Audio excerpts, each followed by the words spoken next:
Ésaïe chapitre 26. On va lire juste les 15 premiers versets. 15 premiers versets de Ésaïe 26.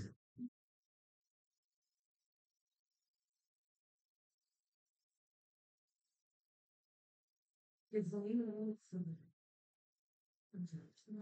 peux lire de ma gauche à ma droite.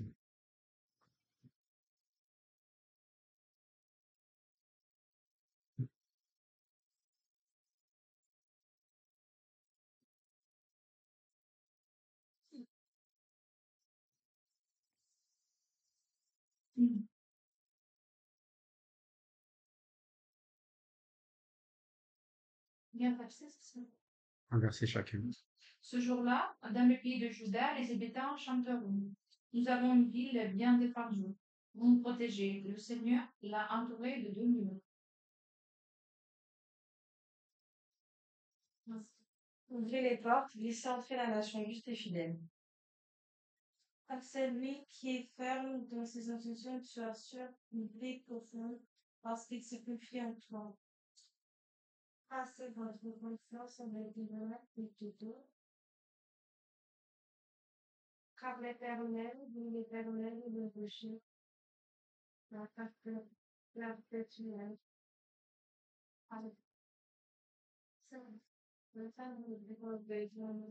Il a vaincu ceux qui habitaient l'odeur, il a discipline, il a discipliné jusqu'à terre, la vie inaccessible, il a fait mort de la puissance.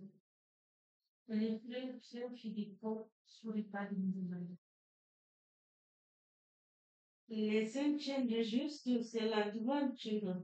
Je prépare une trace bien droite pour les justes.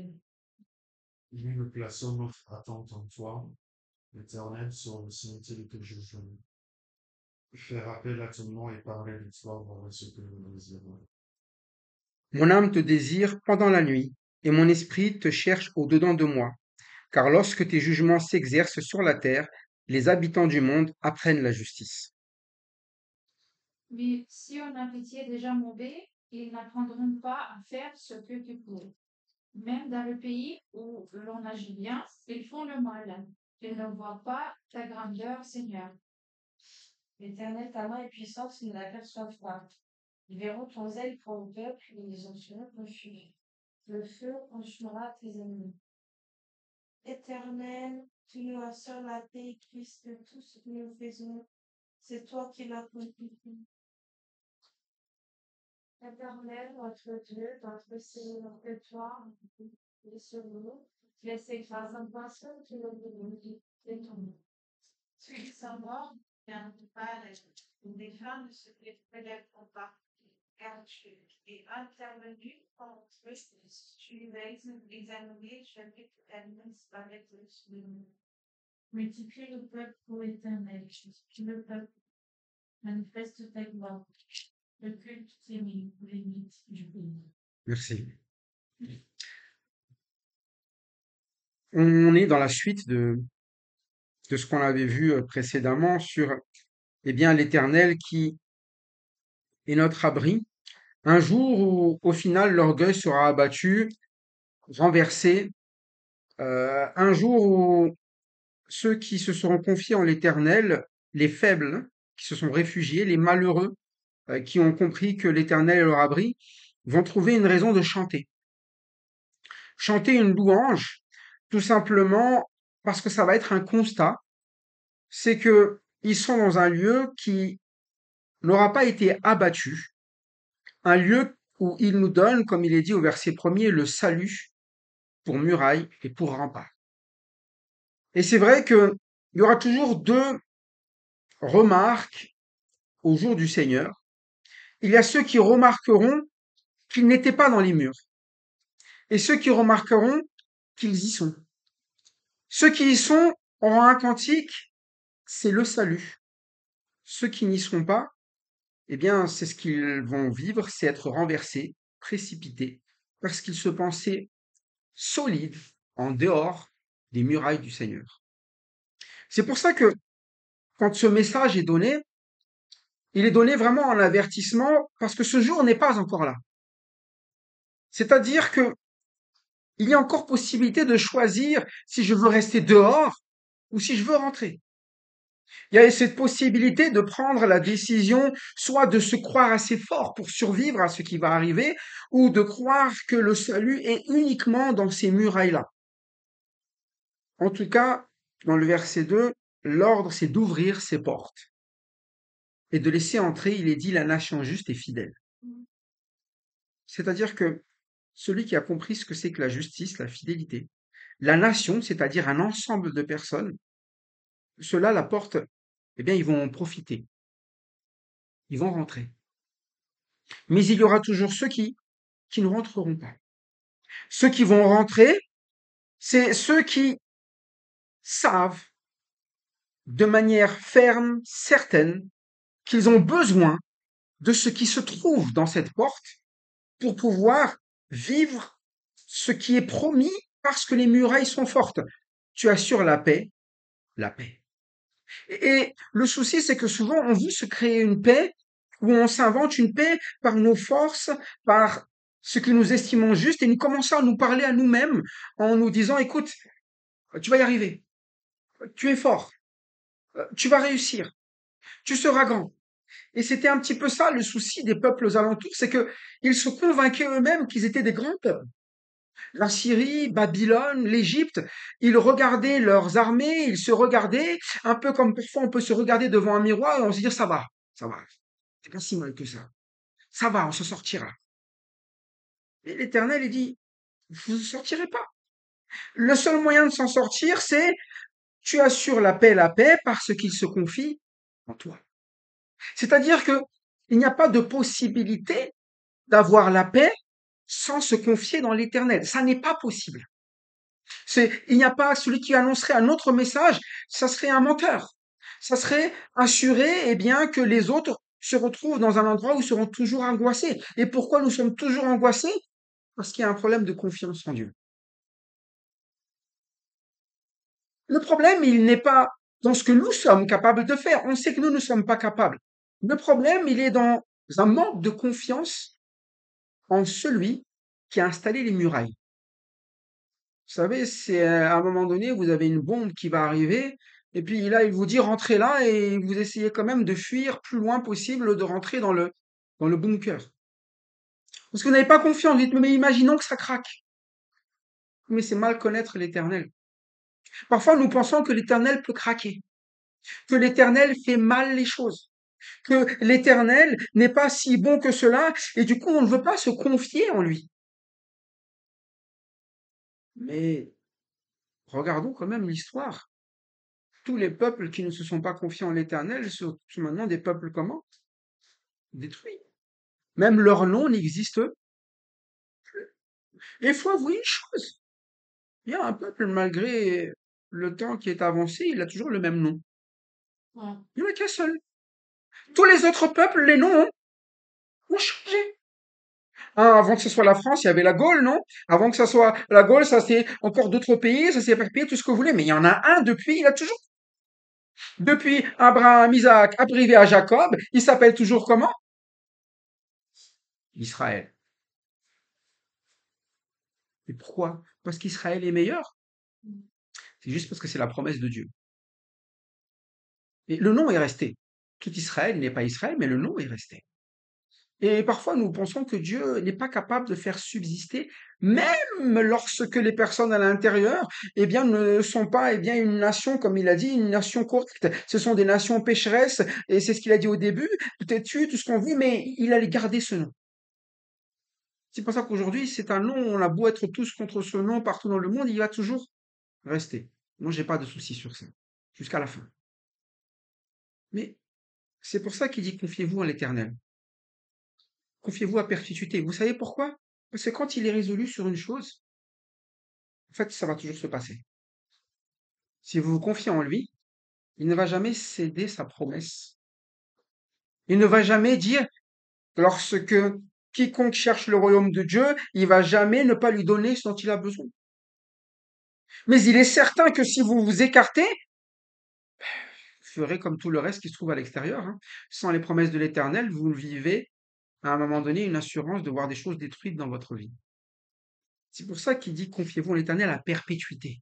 Pas juste une fois, pas deux fois, pas de temps en temps, pas quand ça va mal. À perpétuité, c'est de maintenant jusque.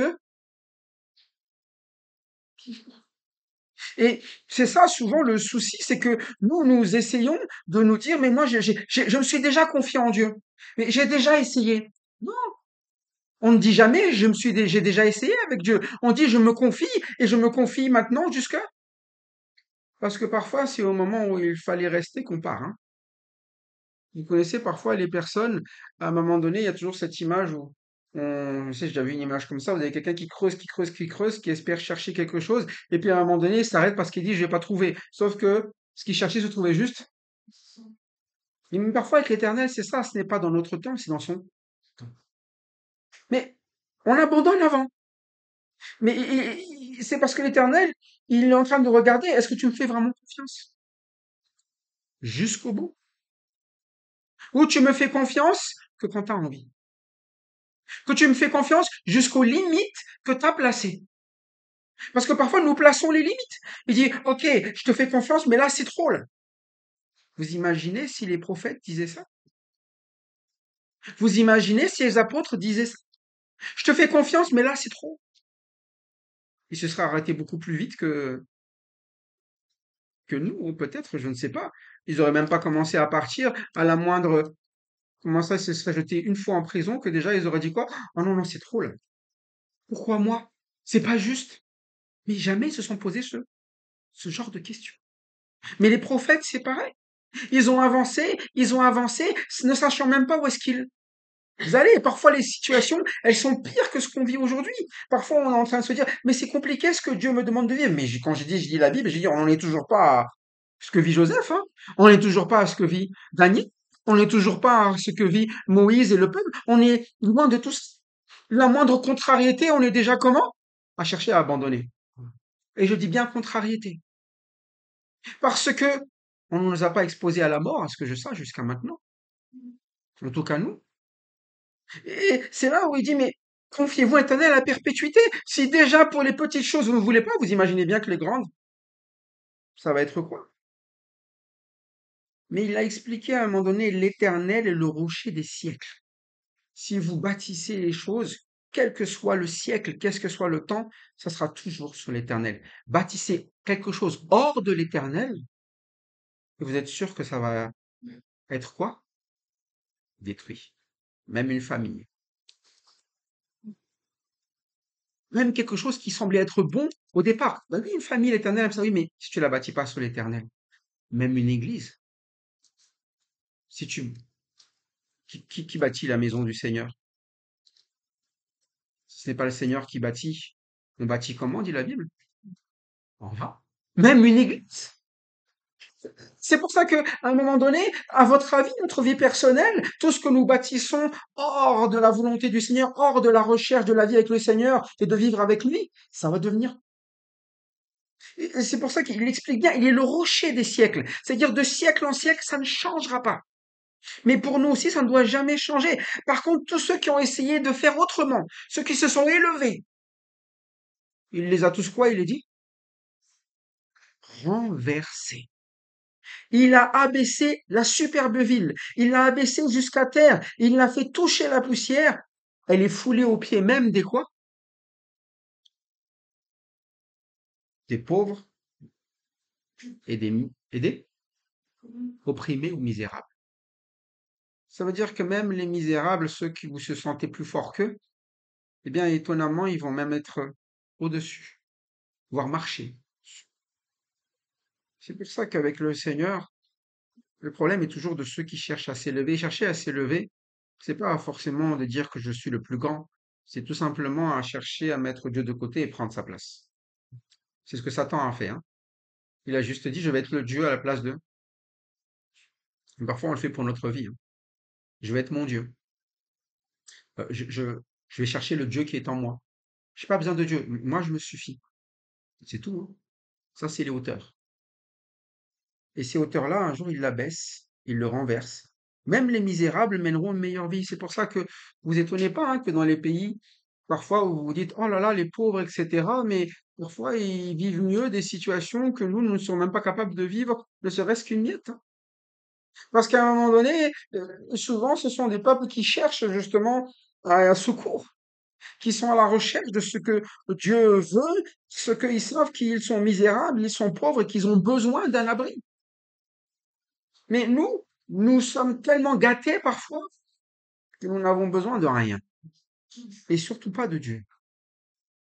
Et c'est pour ça qu'il explique que le chemin du juste, il n'y en a qu'un seul, c'est la droiture. Il n'y a pas d'autre allée. Il n'y a pas de moyen 10 fois gauche, droite, c'est la droiture. Droiture, confie-toi à l'intérieur. Et la droiture, pourquoi? Parce que quand on est sur ce chemin, il est dit, toi qui es juste, tu aplanis le sentier du juste. Vous voulez des sentiers propres ou avancés, des sentiers où il y a une direction, où il y a un sens, où vous ne tomberez pas dans un piège derrière. Choisissez simplement le chemin que l'Éternel a plani. Mais il n'y en a qu'un seul, c'est en Christ. Et ça implique quoi? De ne pas changer de chemin. De ne pas se mettre à aller à gauche et à droite, mais à toujours, au verset 8 quoi? Nous attendons, nous espérons qui? Parce que souvent sur le chemin, là, on a peur. Parce qu'on entend des bruits. Oh non, j'y vais pas. Je vois pas ce qu'il y a là-bas, là. Moi, j'ai trop peur. Ou alors, on voit un autre chemin. Mais celui-là, il a l'air plus sympathique. Puis cela, ah non, mais c'est plus fatigant. Ce chemin-là, l'autre, il a l'air plus reposant. Mais c'est le chemin qu'il donne. Et quand il nous amène dans sa parole, il nous donne des chemins, des routes, il nous donne une manière de vivre. D'abord, il ouvre ses portes pour qu'on rentre dans ses murailles. Ça veut dire qu'à un moment donné, c'est une nation qui rentre. C'est-à-dire que ce n'est pas solitaire qu'on le fait, c'est déjà d'être... Parfois, on est là, on se dit, c'est bon, je vais prendre mon chemin, chacun son chemin.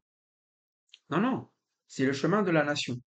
C'est-à-dire que tu vas le prendre avec le reste de la nation, du peuple. Et ils ont le même chemin.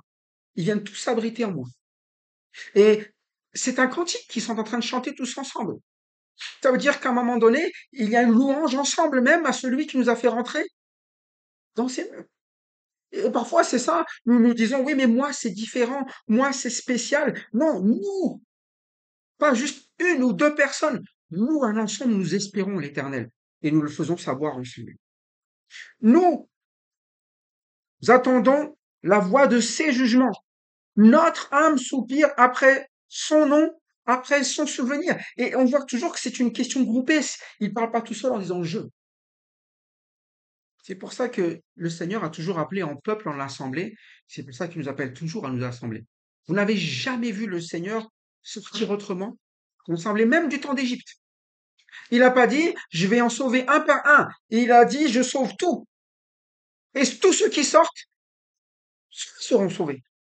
De la même manière, quand il était dans le désert, il n'a pas conduit en disant, bon, chacun cherche sa route, je vous donne chacun une carte et débrouillez-vous. C'est tout un peuple qui a été. De la même manière, quand ils sont rentrés après le Jourdain, même s'ils avaient déjà gagné la guerre derrière le Jourdain, c'est tout un peuple qui est rentré et qui a continué les combats. Et c'est souvent cela qu'on ne comprend pas, c'est que nous attendons ensemble l'Éternel. La jouer solitaire ne fait pas partie de la vie avec Dieu. C'est pour ça qu'on est tous en accord sur ces jugements. On soupire après notre âme. Et ça, c'est une âme qui connaît les douleurs de vivre sans lui et qui connaît la seule intelligence qui a été donnée par Dieu, qui est de se tourner vers lui. C'est pour ça que dans une église, dans une assemblée, nous amenons les gens à avoir une âme qui désire réellement ce que veut l'Éternel, qui désire réellement la volonté de l'Éternel, se souvenir de ce que l'Éternel fait dans notre vie. Et quand ça se vit, eh bien là, c'est là que c'est au singulier. Quand il le vit en groupe, de chercher cela, verset 9, ça devient du singulier. Mon âme te désire.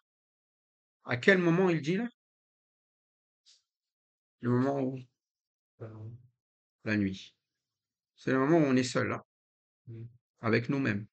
Le problème, c'est que s'il n'y a pas le début, il n'y a pas la suite. Tu veux que ton âme désire l'éternel jour et nuit. Et le jour, il faut la passer à être aussi quoi? à espérer son nom ensemble après son souvenir. Et après, on passe au singulier. Sinon, la nuit, c'est autre chose qui se retrouve dans notre désir, hein. Souvent, quand on est seul, c'est là qu'on retrouve nos vrais désirs. Qu'est-ce qu'il désire déjà? Et on commence à avoir nos pensées qui sont là braquées sur nos propres désirs. Pa, pa, pa. Mais plus sur qui? Plus sur l'éternel. Bien au contraire. C'est là qu'on chasse l'éternel et qu'on ne le cherche plus. Mais là, il dit bien, mon âme te désire pendant la nuit et mon esprit te cherche au-dedans. Et c'est la continuité de ce qui a été vécu auparavant. C'est pour ça que, à un moment donné, il y aura toujours ceux qui auront compris s'attendre à l'éternel ensemble. En quoi ça sert? On vient puiser quelque chose ensemble, ses jugements. On vient puiser son nom, ses souvenirs ensemble. Mais ça nous permet, lorsque nous sommes seuls, de continuer à le faire. Et de continuer à quoi? À le chercher au-dedans même donc de laisser notre vie être sondée pour voir s'il est conforme même avec. C'est notre moment seul. Et l'idée, ce n'est pas de se dire, bah, qu'est-ce que j'aimerais faire? Moi, ma vie, je préfère ça. Non, c'est vraiment de la confronter toujours avec ce l'éternel. Je la cherche au-dedans. Mon esprit te cherche au-dedans de moi.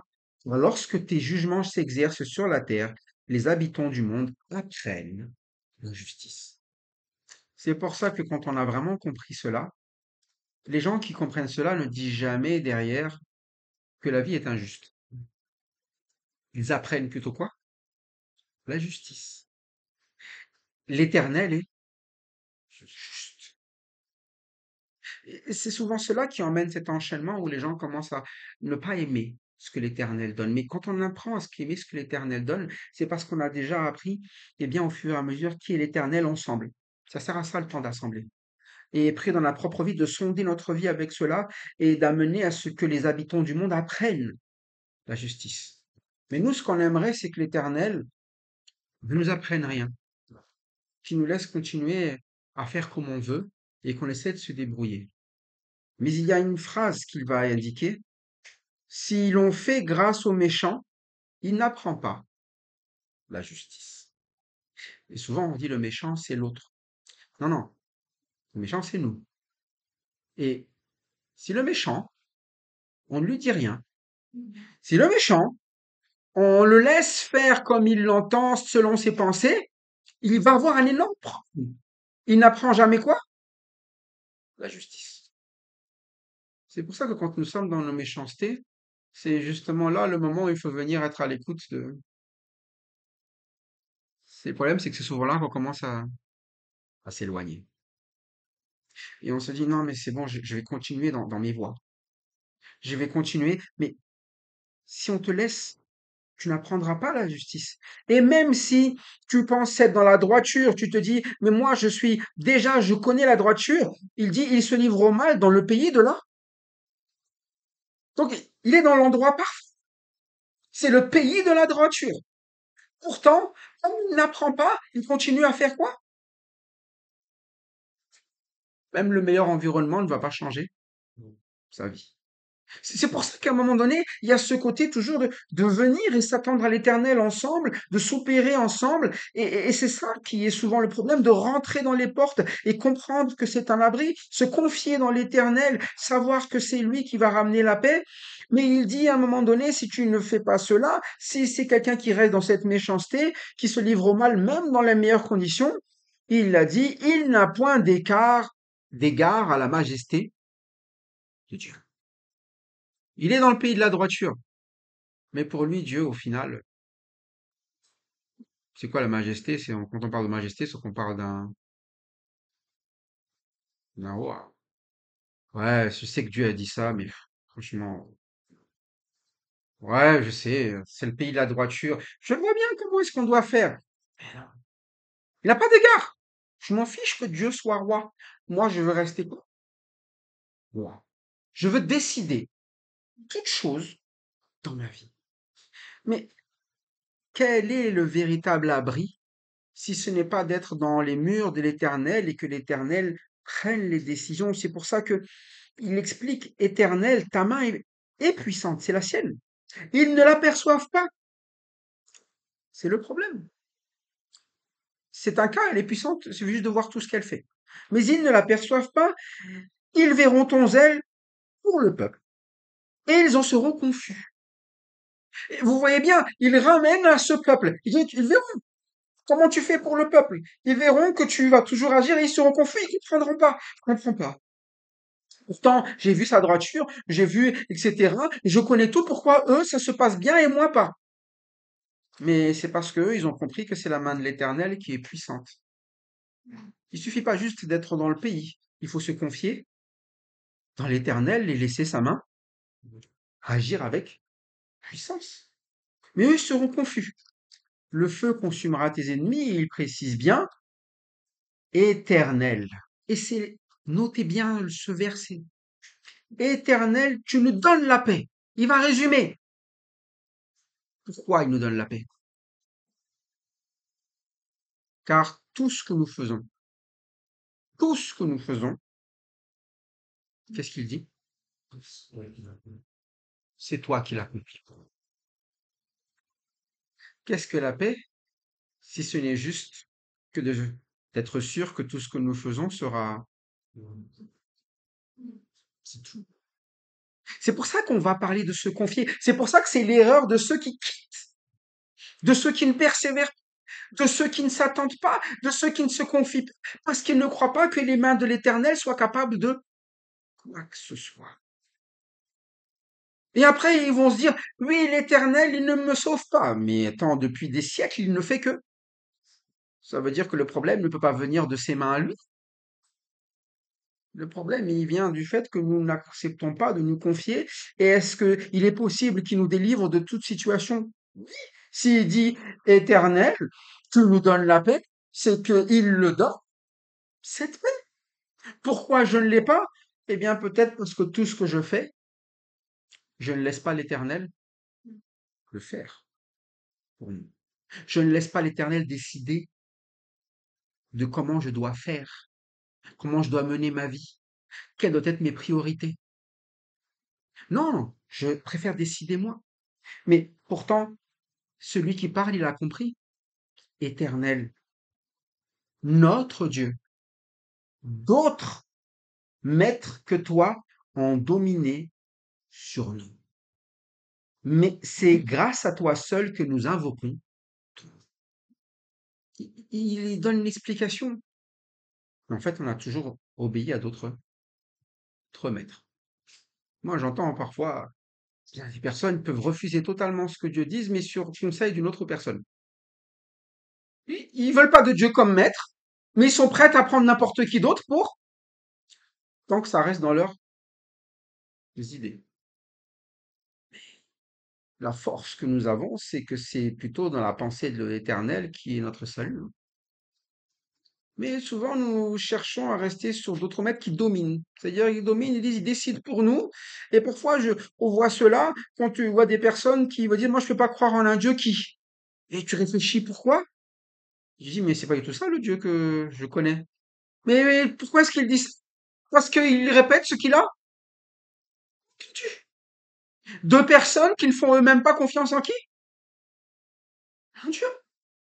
Mais toutes les personnes qui font confiance en Dieu, ils appellent les autres à quoi? Venez dans la maison de. C'est pour ça que je dis toujours, si vous avez quelqu'un qui vous encourage à ne pas venir à la maison de Dieu alors que lui il ne vient pas, c'est normal, hein. Mais est-ce que c'est bien la bonne personne à écouter quand vous y êtes? C'est pour ça que parfois je vois des personnes, et ça m'arrive, hein, parfois il y a des personnes qui m'envoient, ah, toi tu devrais dire ça à un tel. J'ai dit, mais toi tu fais quoi sinon? Toi-même qui ne veux pas venir obéir à la parole de Dieu, tu me dis que telle personne, voilà ce qu'elle devrait faire pour sa vie. Mais nous avons tous besoin, nous tous, de nous confier, hein, l'Éternel. Et si quelqu'un annonce la parole de l'Éternel, et c'est le cas d'Ésaïe, c'est parce que lui-même vit totalement sa vie pour qui? Pour l'Éternel. Est-ce que c'est parce que tous les prophètes faisaient? Leur vie appartenait à qui? Et les apôtres, et tous les serviteurs, toute leur vie appartenait à qui? Que dit Paul? Ce n'est plus moi qui vis, c'est Christ qui vit. Mais c'est pour ça qu'il va jamais vous appeler à vous sortir de la vie avec Dieu. C'est pour ça que nous-mêmes, nous devons apprendre, eh bien, que les maîtres d'aujourd'hui ne vont jamais nous amener à la paix. Ils vont toujours nous amener à ce qui est loin de la paix, de ce qui est loin, eh bien, de l'amour du Seigneur. Et c'est pour ça qu'ils disent, c'est grâce à toi seul que nous invoquons ton nom. C'est-à-dire que c'est parce qu'il a fait cette œuvre-là que les gens se mettent à quoi? À l'invoquer. Et parfois, nous pensons que nous avons une part ou que les autres ont une part dedans, mais en fait, c'est l'Éternel qui amène d'autres et qui amène lui, dans les événements que nous vivons, eh bien, à toujours venir à lui. Mais la vraie question, c'est est-ce que nous préférons être dominés par d'autres maîtres? En tout cas, il fait un rappel simple. Et il y aura toujours ceux qui sont à l'extérieur et ceux qui sont à l'intérieur. Mais il prévient, ceux qui sont morts ne revivront pas, des ombres ne se relèvent pas, car tu les as châtiés, tu les as exterminés, et tu en as détruit tout souvenir. De comprendre que ce qui n'est pas vivant, ce qui est mort est mort. Ce qui est à l'extérieur est à l'extérieur. Ce qui ne se confie pas, qui décide, eh bien, de ne pas laisser l'Éternel diriger, c'est déjà ça sert à rien de penser que ça va marcher, ça va revenir, ça va arriver. Non, la seule façon, c'est quoi? Verset 15, c'est de laisser l'Éternel faire. Et l'Éternel, il fait quoi? Quand c'est lui qui prend en main le peuple, qu'est-ce qu'il en fait? Multiplie. Ô Éternel, multiplie le peuple, manifeste ta gloire, recule même les limites du pays. Des choses qui sont impensables en temps de guerre. En temps de guerre, le peuple ne se multiplie pas, mais il fait plutôt quoi? Il se réduit. Et pourtant, quand on fait la guerre, c'est pour agrandir les pays, hein. Mais l'Éternel, il fait autrement. Il dit, mais moi, je ne multiplie pas les centimètres carrés ou les kilomètres carrés pour faire un grand pays. Je multiplie quoi? Le peuple. Et c'est pour ça qu'à un moment donné, c'est toujours un choix que nous ferons. Soit nous nous confions en l'Éternel et nous laissons l'Éternel agir en nous et faire et avoir la paix. Et laisser multiplier ce qui est à multiplier, c'est-à-dire le peuple, tout ce qui est autour de nous. Soit nous allons faire nous-mêmes et nous serons rabaissés, écrasés, mais le chant est quand même ici un chant de joie, parce que ceux qui parlent ici font partie de ces nations qui sont rentrées dans les murs et qui ont cru vraiment au salut de l'Éternel. C'est pour ça qu'aujourd'hui, la vraie question, c'est est-ce que nous croyons réellement que l'Éternel est notre salut? Est-ce que nous nous confions vraiment en disant, mais à perpétuité, jamais je ne m'écarterai de toi, comme David. Vous savez, David, il a beau avoir péché dans sa vie, il y a une chose qu'il n'a jamais fait. Il n'a jamais renié l'Éternel. Ça n'empêche pas qu'on peut pécher. Mais une chose qui est vraie chez David, c'est qu'il n'a jamais écarté l'Éternel de sa vie. Ça veut dire que quand l'Éternel l'a repris, il est revenu. Contrairement par beaucoup de rois, un jour c'est l'Éternel, l'autre jour c'est qui? C'est Baal. L'autre jour c'est qui? C'est, je sais plus comment il s'appelle ça, c'est Astarté, ou l'autre jour c'est qui? C'est Moloch, l'autre jour ça change. Mais l'Éternel à perpétuité, c'est quelle que soit la situation, j'obéirai à l'Éternel. Je laisserai l'Éternel amener ce qui est bon dans ma vie. Et si nous faisons ça, eh bien, nous verrons la main puissante de l'Éternel. Et nous pourrons dire, mais c'est incroyable. Comment c'est possible? Comment les murs ont été élargis? Comment les pays, eh bien, a bien pu grandir? Comment le peuple a pu, eh bien, être affermi nombreux? Et parce que c'est la main de l'Éternel. Comment mon âme a pu se sentir reposée en paix malgré toutes les adversités? C'est la main de l'Éternel. Alors je continuerai à invoquer le nom de l'Éternel, avec ceux qui invoquent le nom de l'Éternel. Que l'Éternel, donc, eh bien, soit vraiment le salut pour chacun ici, que nous nous confions en lui et le glorifions comme il est dû. À Dieu la gloire, au Père et au Fils. Amen.